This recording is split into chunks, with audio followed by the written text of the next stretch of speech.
Hello there, ladies and gentlemen, and I welcome all of you back to another Rage video where tonight, ladies and gentlemen, right after I've just done the bored video from Domics, we are actually, you know what, we're going to stop being bored and we're going to stop being lazy because today, ladies and gentlemen, we're actually going to do something a bit educational today.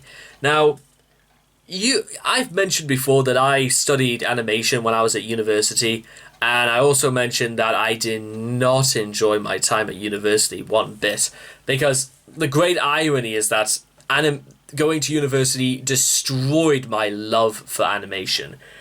It revealed the world I was going to get myself into, and some of the most horrible things you could possibly tell anybody who's looking to get into this sort of profession, from working overtime and not getting paid, for doing the work you were promised and not getting featured in the credits for a movie or a TV show or anything like that, even after you were promised.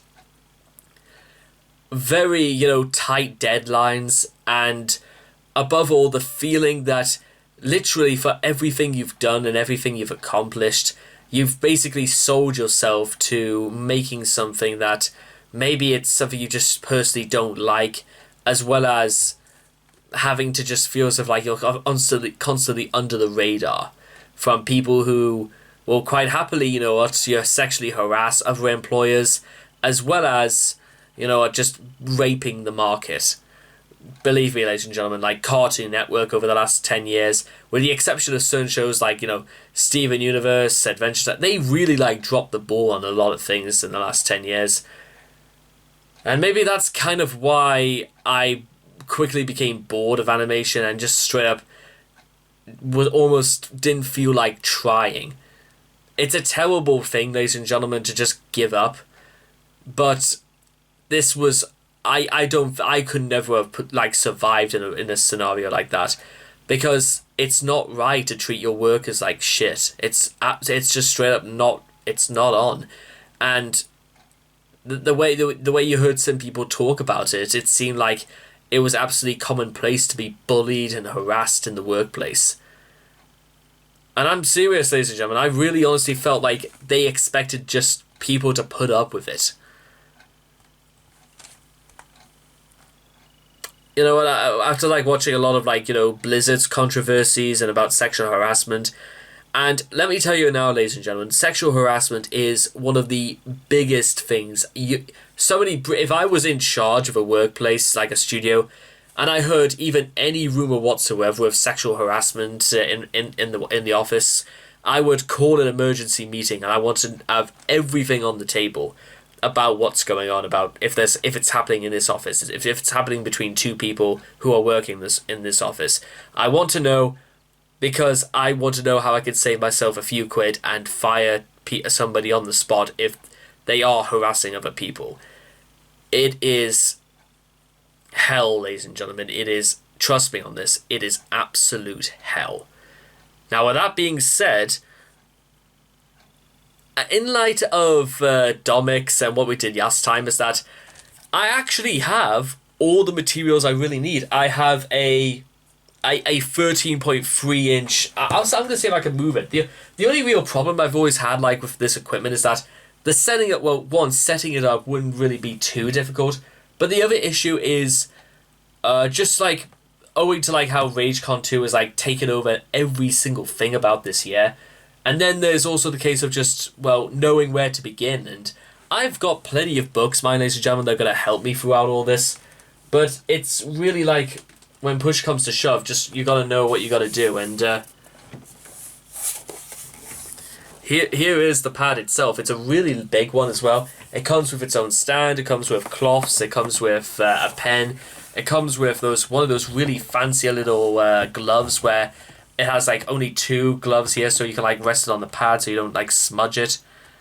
And also, it doesn't, so when you push your hand down on it, the cursor doesn't move off and you end up scratching a piece. It also has that really smooth click sound of the scroller here. Listen. That's really nice. So I honestly think, you know what? Maybe that's one of the things I'll do for next year is to not only get this to work, but actually put something out there. I mean, I don't think there's a reason why I can't, but sometimes I feel like I would put myself in a position where I'm way in over my head about some of the things I do. So maybe that's why Domics' appeal is so simple, but it's the most effective. But that being said, through things like Adobe Animate, Clip Studio, there are plenty of ways of just about any old Tom, Dick and Harry to get involved in this. And you know what? Maybe that's probably what I'll have to do if I really wanted to do it.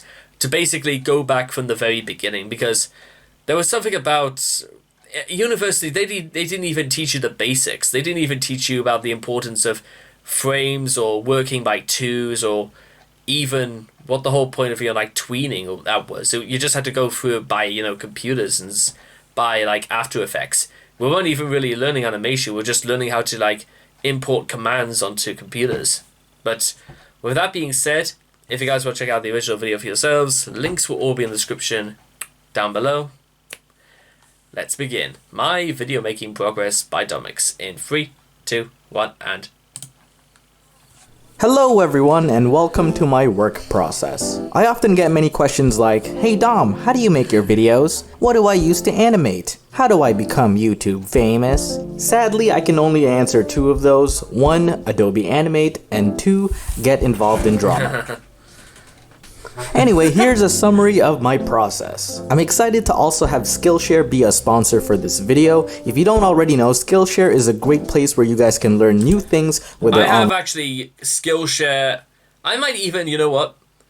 I'm going to take a look into Skillshare just to see exactly what they can do, because you know what? If I ask them, I think no, I'm going to go for it. Introduce hand-to-hand animation with Animatic. Oh, motion graphics with Kurgazat. I could make probably all of these, you know what, with just a little bit of effort. I'm not joking, but yeah, I think yeah. Online classes by getting a 2-month free trial. I didn't even know you could do this. Like you have this in full screen, but you can scroll up and down. I didn't know you could do that. If you click the link in the description. Alright, so first off, what equipment do I have? What do I use? Well, there's my computer, my 2 monitors, though one is enough, a Cintiq 13 HD if I'm at home, a Cintiq Pro 16 if I'm at the office, and a Mobile Studio 13 if I'm traveling. Humble flex. I use an Audio-Technica 2020 microphone to record most of my dialogue, and a Samson Meteor when I'm traveling. I use Adobe Animate to, well, animate. And it is here. I do technically have a microphone. I have 2 different microphones out of curiosity. One, however, I do need like a sound board or something like that to plug in. And I'll have to like look into exactly which one I should get, because I don't really want to like waste money on something that's obviously not the right piece of equipment. So for the time being, what I do, ladies and gentlemen, and don't judge me for this, is that I still use the this really cool arm device that I have like screwed into the side of my desk. It's got the cover and everything like that. And just to for simplicity's sake, I still use my old Snowball blue microphone. So I know this. You see this this part here? This is where the microphone for the one that this is supposed to be made for goes on. So what I do is I just put it on there like that. Just adjust it so it's actually facing the thing here, the foam, push it up, and just, you know, the way I like wrap the wire around the arm here and just plug it in as such. That's literally how I do it for when I'm doing like my Northerner reaction stuff, daily dose sort of stuff, gameplay for that matter. Also, I just kind of like, there's something very, very nice and novel about the Snowball mic anyway. I think it's just because it's it fits in your hand, and you know, if you're like you're gonna catch a content creator, this is like my master ball, ladies and gentlemen, and it's just a matter that it's always kind of worked. And you know what? Maybe I should at least inquire about, you know, which one I should get. I'll go on Reddit maybe later tonight to find out. There's always that. Anyway, yes, animate. I've got that. I do the probably like. I mean, take a scenario if I was off work for an extensive period of time, then I probably wouldn't be going anywhere. I'd probably be doing it at home, and like aside from looking for work, I'll probably just use that while I'm here anyway. So, I suppose that's a good expenditure. I probably might need like maybe organize my desk a bit more just to give myself a lot of space, because the monitors, the ring light, the camera, the desk. Well, or maybe I should just get a bigger desk. Here where all the magic happens. I also use Adobe Premiere to master and compile the final scenes and audio if necessary. I still use Audacity to record my voice, Fruity Loop Studio to edit music and other sound effects, Microsoft Word to write my scripts, and Notepad++ to organize a list of scenes and tasks for the video. My tools and equipment have more or less stayed the same for the past 5-ish years. So, how does it all start?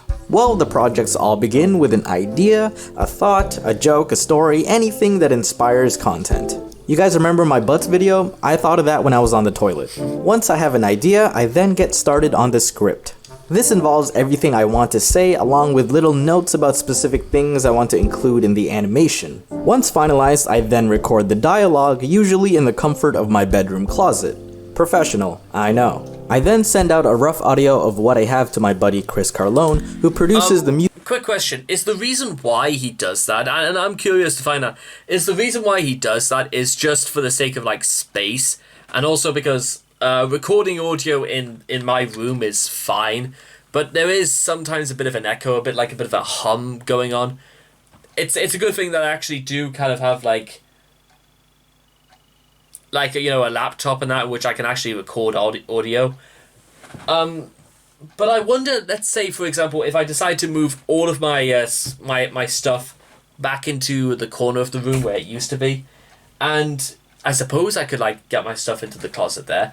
The only thing is that I'll have to get like a lot of my stuff out of the closet, and I don't know, I might be able to sell some things there. I might be able to just throw some things away, and it would give me a good excuse to actually use the rest of the sound padding that I have to like soundproof my closet, and but the thing is that you might think to yourselves that that idea would probably never work. I mean, this looks. I could see there's a few problems with this already. Like the main one is like the lighting, and maybe I probably would need like a more professional mic the more I think about like the other one I bought. I'll have to maybe ask about this again. More stuff on Reddit I'll ask later tonight. Of course, the other thing I could probably do is just hire somebody to lend their voice, because professionalism and all that. Would that work?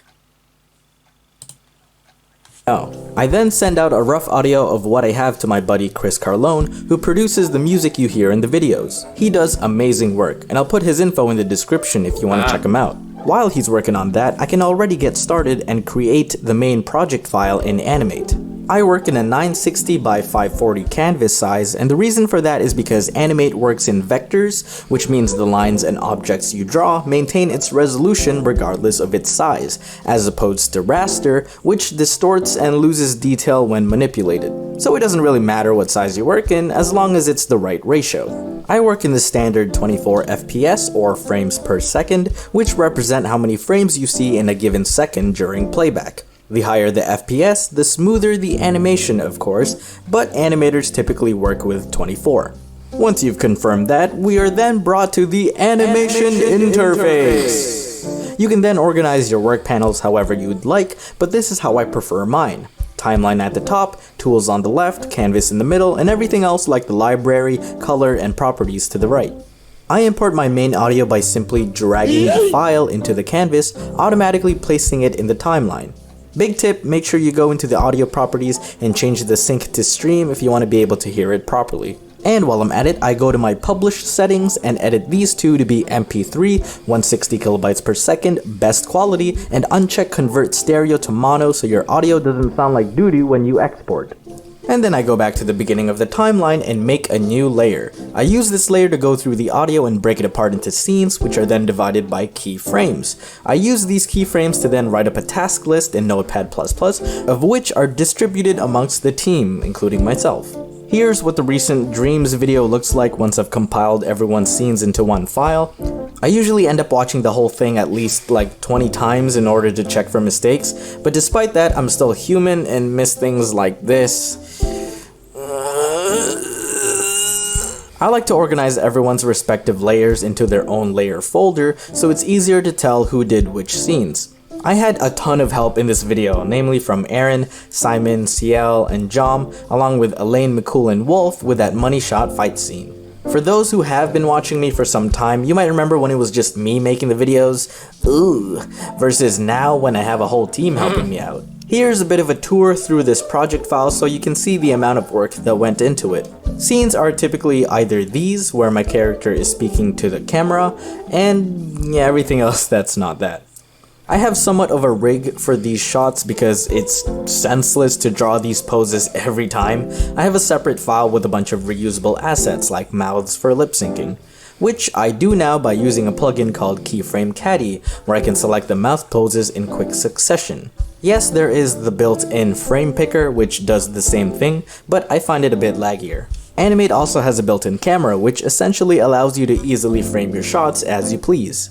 Here's a bit of what Jom's scene layers and frames look like. As you can see, it's not necessary to draw on every frame. Animating on 2s and even mixing it with 3s and 4s can not only save you time, but allow you to really decide what poses are essential to conveying the intended motions. And here, let me leave you with some of my commonly used shortcuts, other than the obvious ones, which you can edit by going to Edit, Keyboard Shortcuts. I put clear and delete on my tilde or back quote key because I just can't be bothered to reach over to the right side of my keyboard every time I want to delete something. Control 1 zooms the canvas to 100% and Control 2 zooms the canvas to fit the window.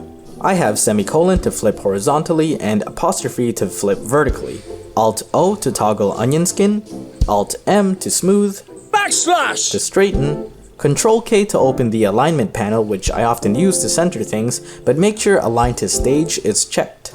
Control Shift V to paste in place, which is very important in maintaining positions when copying from a different scene. And finally, Control Alt Shift E to expand fill. I typically use these to adjust line weights for consistency. Once we've completed all the animation and we're happy with it, we can then export. But before doing so, we need to temporarily change the project FPS to 23.965 in order to avoid audio desync issues with the exported video. It's weird, I know.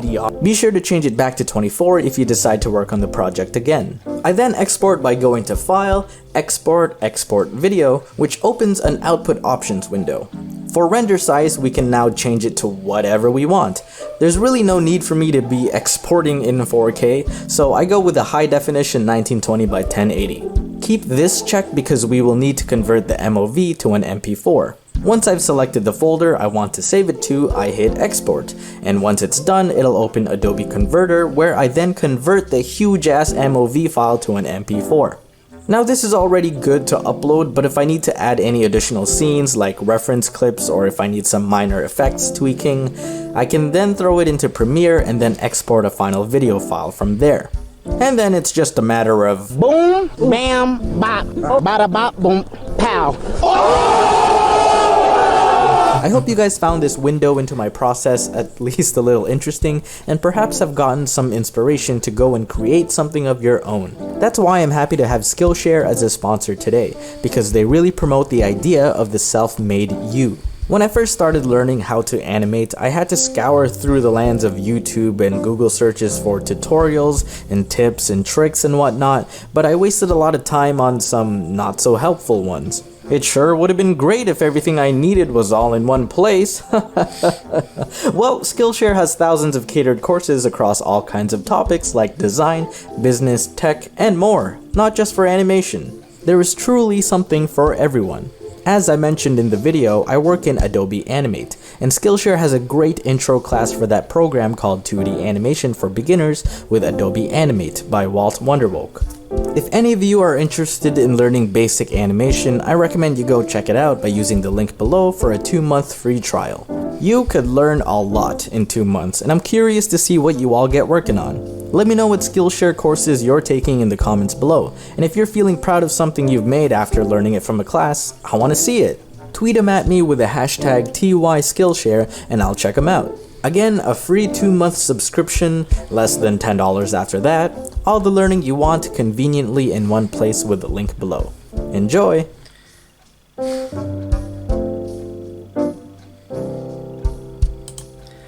Okay, well, you know, that was nice. That was a really nice thing to do. I know it kind of like seemed as if like I was like sitting in the background just going, okay, right, so we go from animate, so a lot of people don't use 2s and 3s. I didn't know about the thing about the lip syncing thing there. I didn't really use like Adobe Animate a lot because a lot of people were just trying to tell me that it looks far better if you do stuff like Clip Studio, but you can make anything on like any software look good if you just know what you're doing. So kind of glad that I have that myth busted. And again, for the most part, especially when it came down to stuff like the guest animation stuff and about having like rigs for just models and that for when something normal was happening, I think, ladies and gentlemen, what I should do is that I'm almost kind of... I don't know whether I'm in two minds about whether or not I want my contract to actually come to an end at the end of September, because I'll immediately get on Skillshare and actually just make something like this. And maybe I should do just like a video where I'm just like sitting here or just standing like a Domics video where I do this really little cool like little transitions, or I just talk about something in that I would normally talk about in one of these videos, but the difference is I make it into something quite exciting. Or I could do the other alternative and, you know, hire a voice actor if I felt like... Because sometimes, I will admit, my voice may seem a little bit grainy when it comes to... but again, that could just be owed to the quality of my equipment and all the rest of it. I'm not entirely sure if it's like the be-all and end-all of that sort of thing, or whether or not my sort of videos really need... But then again, I suppose that's kind of that's the thing to do. I wonder, curiously enough, let me just... I'm going to do something a little bit interesting,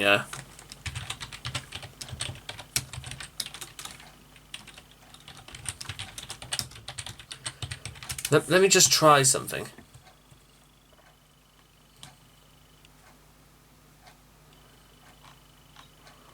No,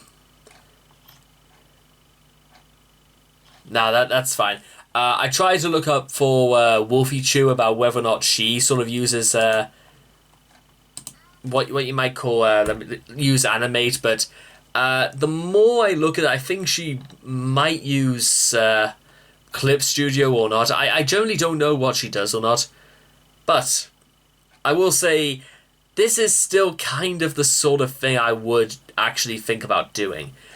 I would love more than anything to do like story time videos, like the ones you see Domics do or the ones you see Wolfie Chew do. The only issue I kind of have at the moment about whether or not I can is, or it's not so much I can or cannot, is that there are plenty of people who do that sort of thing and don't get technically too successful out of it, or they do it and their animation absolutely suck. Now that's... You know, it's neither fish nor fowl. It's all about the quality of what happens when it comes out. I might even just straight up just hire somebody to read a script that I would do in my voice and just sync it up, and maybe people won't be able to tell the difference. Well, I don't know if that's a good idea or not. There's quite a lot of people who do sound like me. Well, maybe not. But honestly, I think looking back on all of this... It seems like I should be able to do this. It seems like this is the sort of thing that shouldn't be difficult for someone like me, because times have changed since university. It would have been 5 years coming up since I started university, and I'm not the same person as I was back in the day. And finally, I just feel like if I'm gonna do this, then I may as well.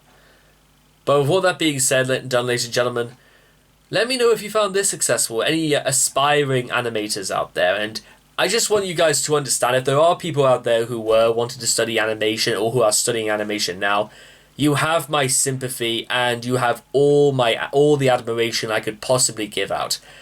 Animators go through absolute hell at the best of times, and some of the times it's completely not worth the traffic. How do I know this, ladies and gentlemen? I had a friend in university who was quite a lot older than the rest of us. He was in his mid-30s. I think he might be either 37 or 38 now, but he was really, really good at what he did. The only difference is that he didn't actually have a university degree. So the reason why he got into university in the first place is just to get a degree so he could actually work on high industry sort of stuff. You know, he worked on doing animation for a movie, ladies and gentlemen. You may not believe this, but guess which movie he worked on? He worked on the movie Cats. You know, the one with James Corden as a fat pussy. That's right. He worked on that film. He has a credit to his name in that movie. Now, I just want everyone to understand is that the quality of the film is absolutely not of his doing. I don't think you could have asked this guy to have done more than he possibly did. You could have asked a lot of people who work behind the scenes that same thing. The problem, ladies and gentlemen, is that you shouldn't be disparaged by if the product comes out good or not, because let me tell you something now, ladies and gentlemen, and I've said this, I haven't said this for years, but I'm going to say it now. I'm pretty sure the Emoji Movie had a fantastic production as well. Something to think about right there. And for those who are wanting to study animation, let me just say, follow your dreams, ladies and gentlemen. You should always follow your dreams. You probably may or may not know exactly how difficult it is by the time you get started. But ladies and gentlemen, you just do what makes you happy. I suppose that's the best thing I can offer. And university for me did not make me feel very happy about myself. Animation still makes me feel very, very happy about myself. Not what they were trying to tell me. Because that was the whole thing it's too long a story, and it's too boring and tedious. But with all that being said and done, ladies and gentlemen, I hope you guys have enjoyed this reaction video, and I will hope so with you guys again in the next video. Take care, and bye-bye for now.